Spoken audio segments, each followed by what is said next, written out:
అందరికీ నమస్కారం. ఒక పద్యంలో సందేహం, మరొక పద్యంలో సమాధానం.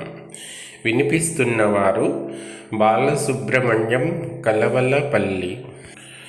గజేంద్ర మోక్షంలో గజేంద్రుడు మకరి బారిన పడి దాని నుంచి తప్పించుకోవడానికి శాయశక్తులా ప్రయత్నించి విఫలుడై భగవంతుని వేడుకుంటాడు. ఎంత పిలిచినా కూడా భగవంతుడు కనికరించకపోతే సందేహం కలుగుతుంది. అసలు భగవంతుడు ఉన్నాడా లేడా అని సందేహిస్తూ ఇలా అంటుంది ఆ గజేంద్రము.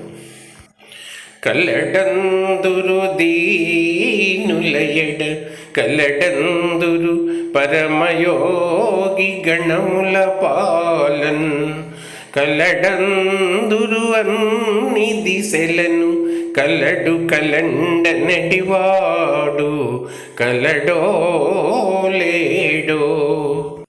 తామసగుణ ప్రధానుడైన గజేంద్రుడు అలా సందేహాన్ని వ్యక్తం చేస్తే ప్రహ్లాదుడు సత్వగుణ సంపన్నుడు కాబట్టి దానికి ఇలా సమాధానమిస్తాడు. ఇందుగలడు అందులేడు అను సందేహము వలదు చక్రి సర్వోపగతుండు ఎందెందు వెదకి చూచిన అందందే గలడు దానవాగ్రణి విన్